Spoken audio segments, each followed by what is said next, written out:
Hi, my name is Barb Hush. I work at the Door County Library at the Forestville branch in Forestville, Wisconsin.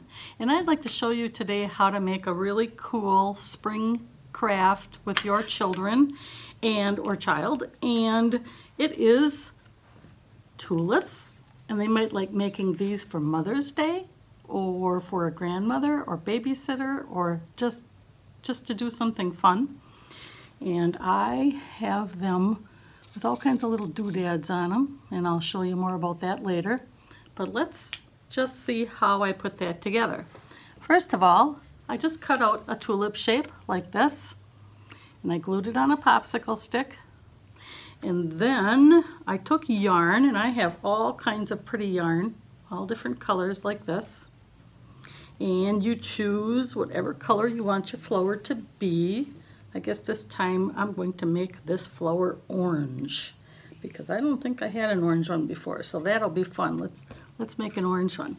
So I'm going to take a piece of tape, and I like this kind of tape. It is called Super Hold, but you can use any tape you have, and I like to start out with a little piece of tape, and I grab the end of my yarn and I put it on the back of the tulip like so. And I tape it in place just to make it easier for your child to wind around and around and around. It holds it in place and it doesn't slip quite so much, so it makes it easier for them. And if I ever have any problems as I go, I just keep adding a little more tape, and I always make sure I put the tape on the back of the flower.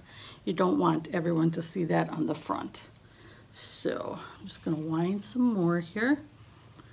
And, you know, you would just keep winding and winding and winding and winding. I see I have a knot in my yarn. Of course, that's going to happen. But you're going to just wind and wind and wind until you have something like this. Here's a green one I did before. And if you want more yarn, you add more yarn.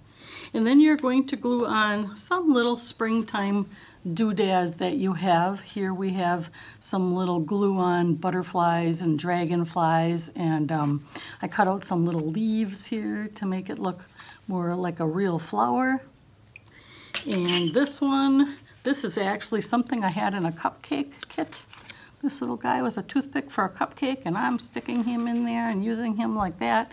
So whatever you have around in your house, use those to make your flower pretty. Little gems, little stick-ons.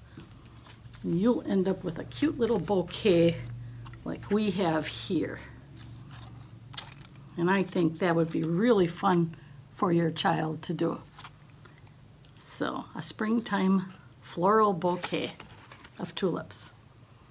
Thank you for watching. Happy spring, happy crafting. Bye.